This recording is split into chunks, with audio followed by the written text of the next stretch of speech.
And we are now recording. Welcome to our May 9th mini class. I think we must be, what is this, our 8th or 9th session together. So thank you for those of you who have tuned in to as many as you can.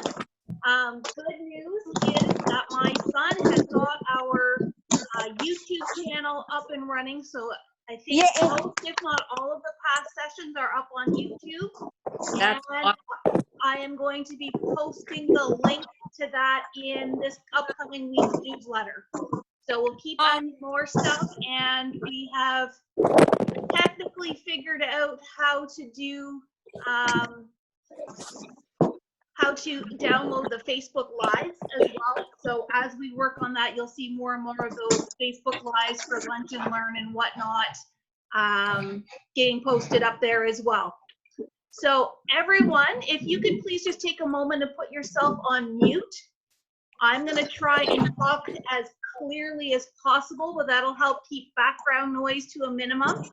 If you do have a question, by all means, unmute and shout it out, or if you know how to use the chat function, you can put the question in there, and Darlene does her best to try and manage all of that as well. I left my mouse at home today, so you may see me reaching this way. That's just so I can reach the computer. But when I get crafting and get going, I don't always pay attention to the chats. So if I miss something, I will catch up to you afterwards. All right, so we are going to make crisscross cards today, and they are super fun. They are great for nice little cards that have this little tag that pulls out of it. You can also use them as gift card holders. I've done that in the past where I've tucked a gift card in there, that kind of thing. And once you figure out how to do it, you can change the size. You can change whether it's a rectangle or a long rectangle. It's very easy to manipulate different things with. So if you have all of the supplies that I had suggested, which is a 4x12 piece of cardstock, you'll need your paper trimmer and your scoreboard. And then if you have just even 1 or 2 pieces of pattern paper, whether you like, if you like both sides of the same paper, you just need 1. If you want 2 different patterns, you can choose 2 different ones. We'll get to that in just a little bit. So let me just, I'm gonna mute everybody. You are now all on mute. If you have questions, just unmute yourself and away we go. The other thing I'm going to show you is a technique with embossing folders. So on this one here, it's hard to see, but I had this cute little embossing folder with ladybugs that I just used. I put it through the embossing folder and then used some ink to just bring out the surfaces. And this is using a new embossing folder that we just got in. The 3D embossing folders are super fun, and they can give a lot of dimension. And then we're just going to go in with some ink and a sponge to bring out some of the color. And then as we go along, you can see these little pots here in the corner. That's going to be a little magic surprise at the end. So we're going to start with taking our paper trimmer and our 4x12. Oh, I've even got a Post-it note on the back. That's a note for myself for later. Take your 4x12, and we're actually going to cut it down to 4x8. So all I'm doing is I'm just going to cut off 4 inches so that I have 4x8. Switch your paper trimmer for your scoreboard. And you're going to score at the 4-inch mark. So we're scoring it in half. Like so. So if you were taking it, blah, blah, blah. If you were to take it and fold it, sorry, my tongue's not working very well so far. It will look something like this. Back to your paper trimmer. And you might want to watch this step first before you go ahead and cut. But what we're going to do is we are going to, so we've got our score line down the middle. On the right-hand side, we're going to cut a diagonal line from where the fold is on the top to the outside corner on the bottom. Just like so. So now you have this funky looking piece that's a square attached to a triangle, and you have a triangle that's all on its own. And I forgot, ladies, if I'm going too fast, please let me know, and I'm happy to slow down. I'm happy to repeat. Sorry, while I have my paper trimmer, I'm going to cut my pattern piece of paper as well down to 3.5 by 3.5.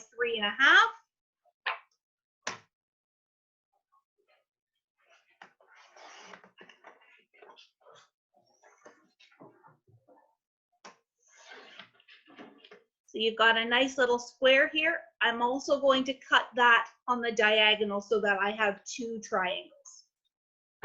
If you are using 2 different pieces of pattern paper, you're going to do that twice. I'm doing it once because I'm just going to flip mine over like so. And we're actually going to go like that. Everybody good so far? Alrighty then. So now we're all ready to do our assembly. It's that quick. It's that easy. So I prefer to use my super thin Stouffville score tape. You can use liquid glue. You can use your regular tape runner. What we're going to do is we're going to attach this piece here to the inside of our square. So now you've got that attached triangle on the left. This square is going to go on the right, and we're making a pocket. So when you attach your tape or your glue or whatever you're going to use, you're just going to go right along the outside of this edge and try to get as close to the edge as possible. And then the same thing up this edge. Do not put any glue or tape on the longest edge. If you're mathematically inclined, please correct me because I'll probably get that wrong, but is that not the hypotenuse? Pulling out my high school math. Do not put tape on the hypotenuse. When you've got that ready, just peel your backing.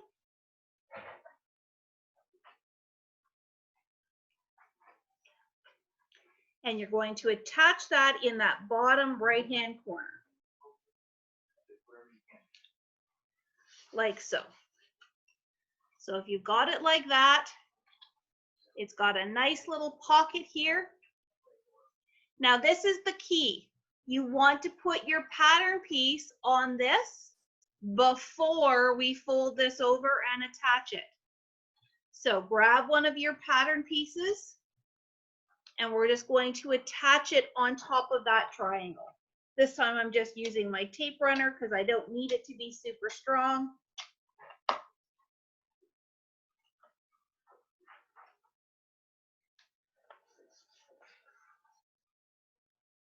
So there you go. We've got our pattern paper on our triangle. We've got our pocket. We have our Criss. Now we're going to do our cross.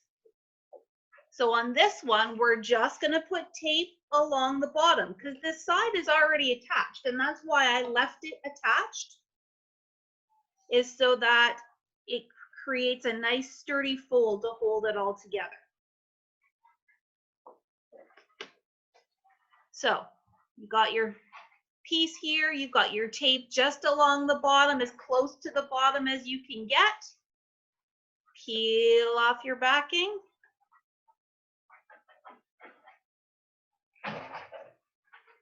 And fold it closed.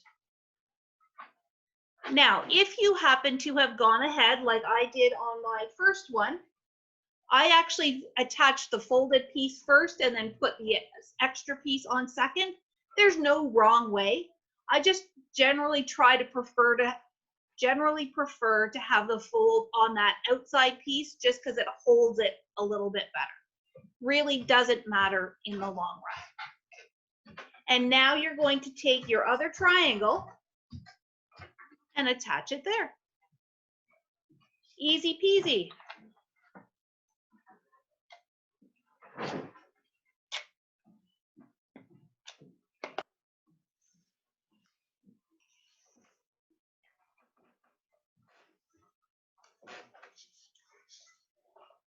So now the crisscross is done. The only thing we have left to do is make the little tag that goes inside. And of course you can decorate, you can put stamped images or wrap a ribbon around. You can do whatever blinging you want, but we're gonna bling our tag a little bit. Now, right now our tag is 4x4. If we were to try and put it inside here, it's not going to fit because of where we've put the tape. We need to make it a little bit smaller. So take this 4x4 and we're just going to trim 1/2 inch off of one side so that it's 3.5 by 4. You just want it narrow enough that it's going to nest inside that pocket nicely. Now, if you've put your tape in a little bit closer, you may need to trim that a little bit more narrow. You'll just have to play with it as you go along. But that's essentially how it's going to fit inside your crisscross. But we're going to do some fun stuff with our tag before we permanently put it in the pocket.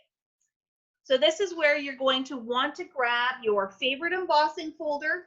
You're going to want to grab your Cuttlebug or your Big Shot or whatever it is that you are working with today.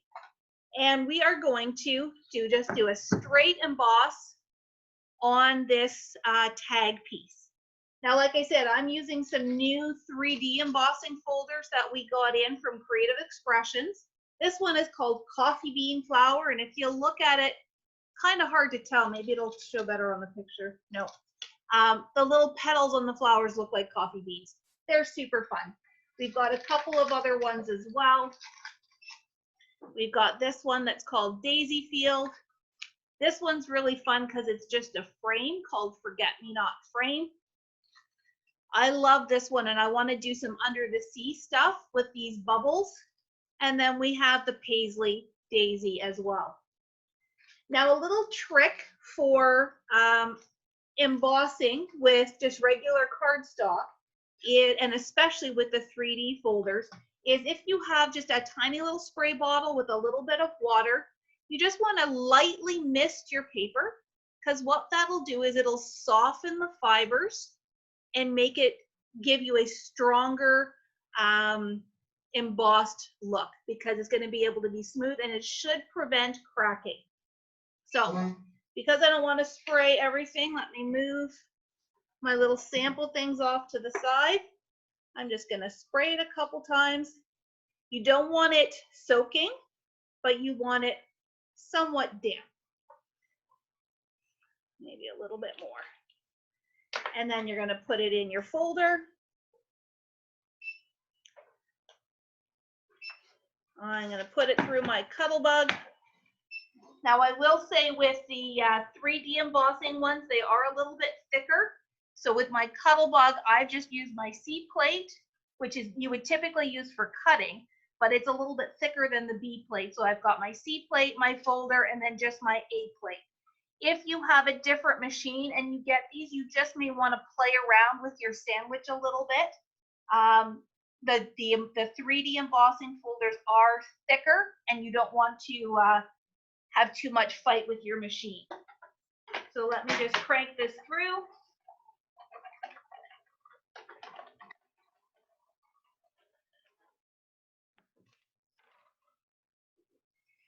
And look at that. Can you see it? Here, let me bring it up a little bit closer. Nice, beautiful, embossed look to it. But we're not done yet, because sometimes, depending on your folder, those things are a little bit more subtle. Or even with the spritzing, I do have a few places where my embossing folder has, or my cardstock has cracked a bit. So, yes. Did someone have a question? right, I'm going to keep going then. Thought I heard something. So I have my Distress Oxide in a lighter color because I'm using a dark color as my background, and just a little finger dauber. I'm just going to give it a little scrub, and then just very lightly, I'm going to rub it over my embossed shape so that it starts bringing out some of that texture. There are techniques where you can apply the ink directly to your embossing folder and run it through. I like this because you can be really strategic about where you put your ink. That way you don't get it on the entire thing. This way you've just got a little bit more control over where you're embossing. And then if you wanted to do a second color, I've got an orange here.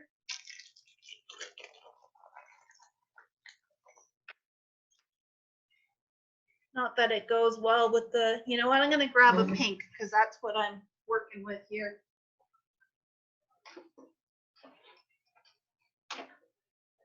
That's the beauty of having my cupboard right here. So I'm gonna take some picked raspberry. And again, maybe I'm just gonna go in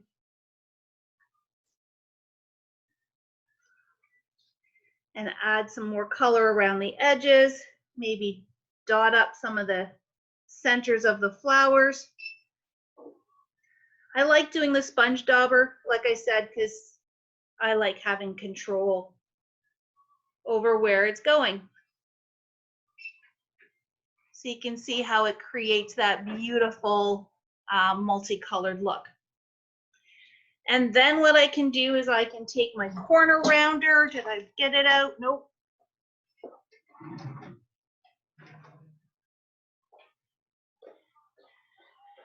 I'm just going to round up the corners on my tag.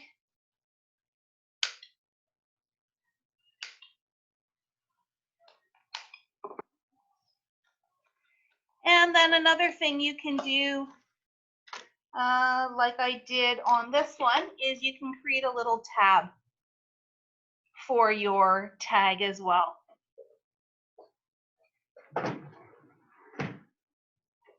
I did a really good job cleaning up after my little demo this morning that I have to get it all back out again. So I'm just going to take, this time I'm just going to do a half circle. So I'm going to punch one circle and cut it in half.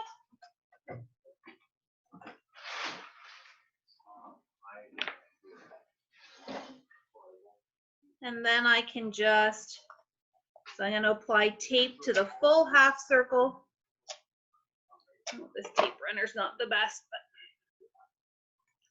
but uh-oh. So I'm going to attach that here.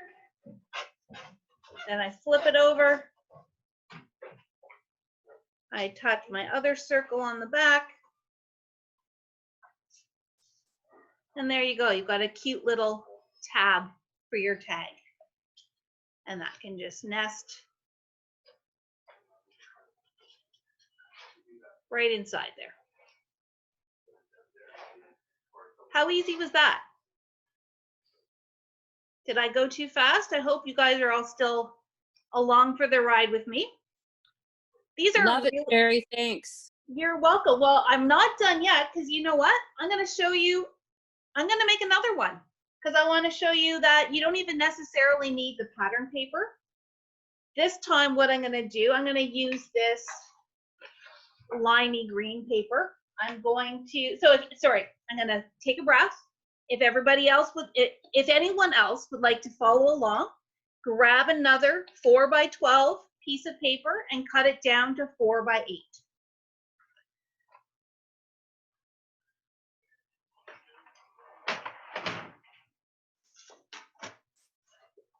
Because you know we're here and we've got all the stuff out, and I want to show you these little guys. So this is something else you can think of. So ink is always your best friend in that you can pick the colors that you like. I really do like the oxides because they do show up nicely on even dark paper. We have just placed a big reorder to replenish and restock our oxide stash. So we should have more colors coming in very soon. All my things are going to crash here. Hold on a second. So I've got my 4x12. I'm going to score at my halfway point, right here at the 4. Give it a good score this time, because instead of using pattern paper this time, I'm just going to emboss the whole thing. So I've got my plate. Now, put it on the camera here. See a problem? My paper is too big for my folder. So what I'm going to do is I'm going to emboss this twice. First time when I put it in the folder, I'm only going to put it up to that score line. The second time that I emboss it, I'm going to flip it around and do the other side. Embossing folders work with pressure, and that's where your Cuttlebug or your Big Shot is going to give the pressure to create those impressions. If there's no pressure on it, it's not going to leave anything behind. So let's just start, get my spritz bottle. I'm just going to do the top half first. Both sides. Nest it in so that it just lines up with that score line. Excuse me if you see my head. Try to make sure it's straight in there. And then I'm going to crank her through.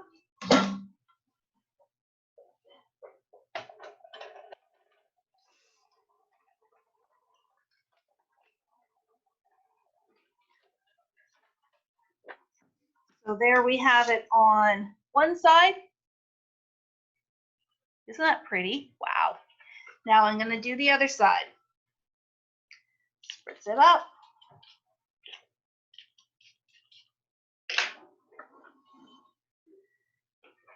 Line it up.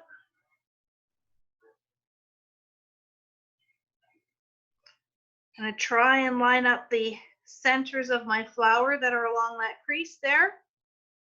I'm not sure that I'm straight, but I'm okay with that.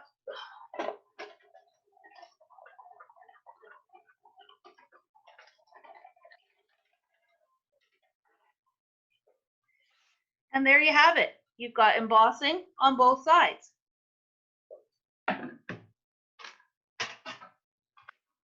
Now we go back to plan A, just like we did with the first one, where we're going to fold it in half along that score line, and that score line should still be holding.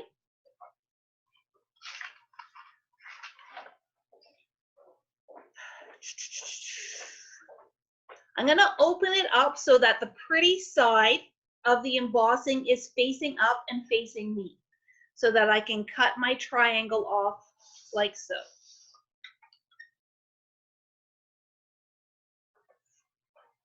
Whoops. Because your paper's a little bit damp, you might need to be a little bit careful with putting it through that paper trimmer. But there you have it. And actually, we maybe should have done our little inking and our little decorating first, but so we're not going to assemble it yet. Sheri, I have a question. You bet. So I did my embossing folder and I ended up with a flattened area. Okay. Because the actual embossing doesn't go to the edge. Okay. Is there any way of working around that? In order to fix it right now, you mean? Yeah. Well, you need to fix it in the future. Well, in the future, I would just try and balance where my score line is with where the embossing ends. So even on mine, I'll see if I can get up nice and close. You can see that it's got that little bit of a lip. So when I put my score line in, I tried to line the score line up with the edge of the embossing, not the edge of the folder. Which is what I did, but the problem is because I have this flat area, when I go over it, it flattens what I previously embossed. Oh. That's what it did on mine here.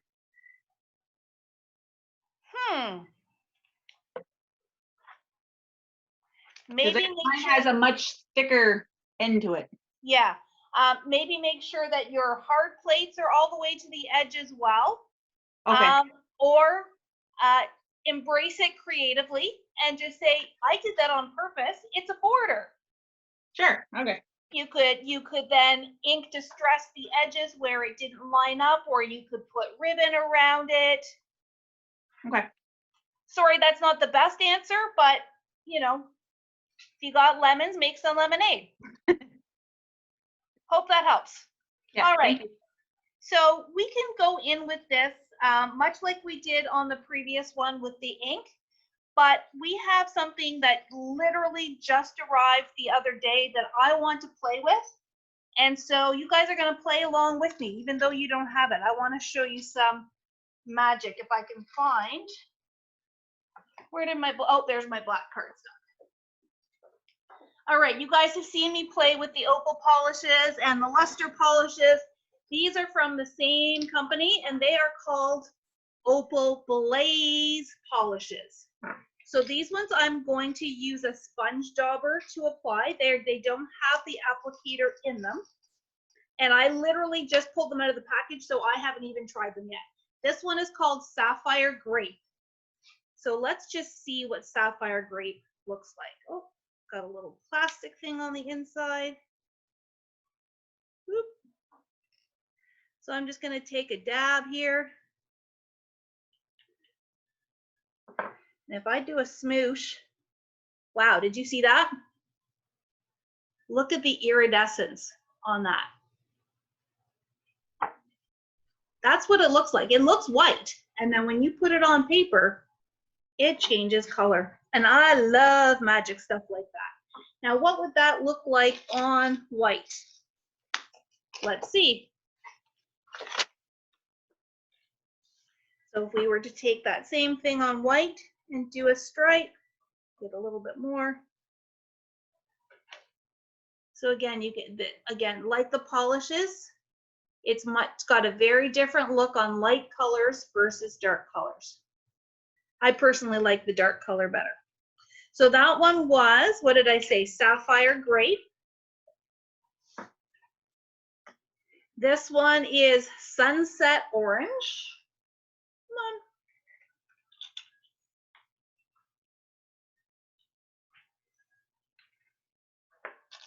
on. Grab another sponge dauber.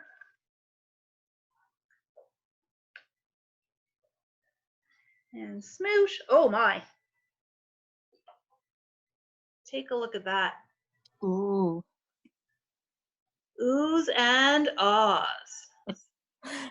Sorry.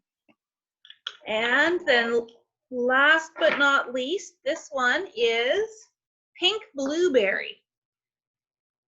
Now we have a few other colors in, and when I first ordered this, oh, this one's got a little tab. I didn't realize that on the other one. When I first ordered them, my supplier only had a few colors in stock, so I started with these ones, and then I've immediately ordered more without even trying them. So now I'm really glad that I did, and they should be here probably by the end of next week. There we go. This one, what did I say? This one is Pink Blueberry. So it's a little bit different than the one at the top. The one at the top definitely has more of that blue cast to it. This one's got the pink. What does that look like on? So if you like playing around with this kind of stuff, yeah, so again, that one, I don't know, I personally like it better on the darker paper, but they are super fun. Since I have this pink one out and ready, that's what I'm going to use on my embossed areas. So I'm just going to take a scoop. I probably got too much on that one. And then just in a circular motion, I'm going to bring out the raised areas of my embossing folder.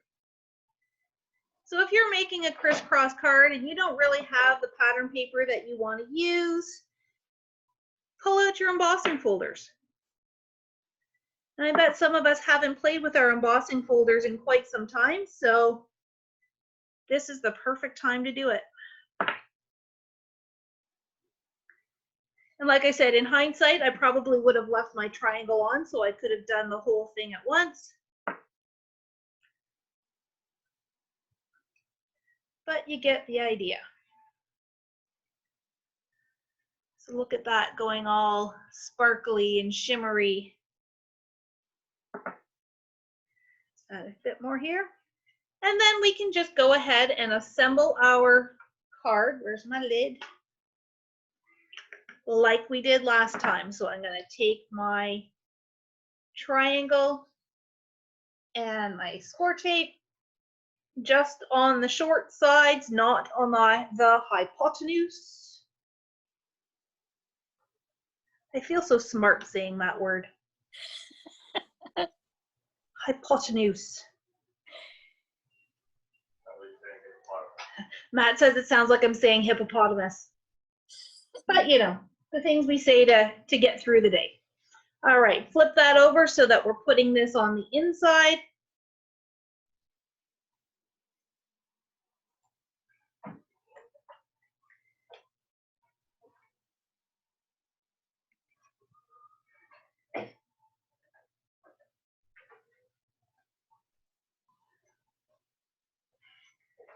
And then stick down the other side. This time, because we're not putting pattern paper on here, we don't have to worry about whether we assemble before we decorate. Hi, Sheri. Do you have any of that fine tape in stock? We should have, yes. I believe this is the 3mm. We should also have 5mm in stock. So it'd be a little bit wider, but either one will work. I have done it with even as wide as a 1/4 inch, which is the 7mm. You just want to make sure you get it as close to that edge so that you've got room to tuck your pocket in. I just really like that really fine tape. I haven't seen it before.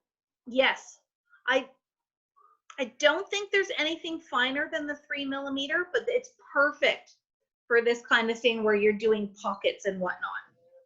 I need to add it to my heap. I will go and put an order in. Fantastic. Thanks, Tina. Thank All right. you.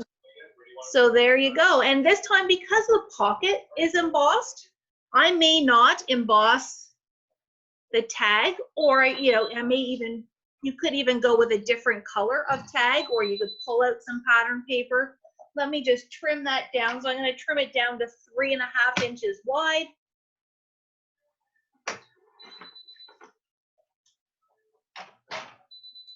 Let me round my corners.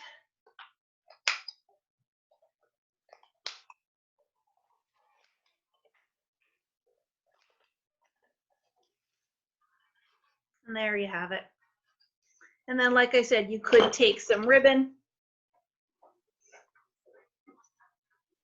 This ribbon might be a little too thick and chunky, but you could wrap it around, tie a little bow, and you've got this cute little card. I personally find squares easier to do because that way you can just flip your corners and you don't have to worry about whether you have the right size or not. But I have done them where they're 3x4. You can do them 4x6. I also like doing them the 4-inch because you can get both of your pocket as well as your tag out of that same strip. But now that you understand the mechanism where you're literally taking a piece that has 2 squares, cutting off the corner and flipping it around, you could do 6x6. Probably not any bigger than 6x6 because you wouldn't get the double on the 12x12 unless you've got some really long paper. But you got that idea where you can use this for so many different ways of doing things. You could even decorate it so that the tag comes out the side. The possibilities are endless. So there you have it, ladies. That is our Criss Cross card mini Zoom for today, for this weekend. Next weekend, we are taking a break for mini Zoom because we are having our Facebook sale. So all day next Saturday, which is the long weekend Saturday, we've got 50 deals that we're going to be putting up on our Papercrafts Inner Circle group. The ladies who participated last time had an absolute hoot, and we did too. I'm sure you guys could all visualize us running around and doing crazy stuff, trying to find deals for you. We're going to do it again. So next weekend, Saturday long weekend, because it's virtual. So you don't even if you get to go to the cottage, great. If you're still staycationing at home, we can all be together, and then mini crops will resume the week after. So unless there's any last minute questions, I'm gonna sign off and let you ladies get back to your Saturday. It does not look like they are, like it's snowing out anymore, at least not here in Stouffville. And if it is, well, make some hot cocoa and snuggle in. Thank you, Sheri. Thank you, Sheri. Awesome. Any last questions? Nope. Thank you so much. All right, Thanks, Sheri. ladies. Thank you. Thanks. Bye, everybody. And we'll talk to you soon. Bye. Take care and have an awesome day. You too, everyone.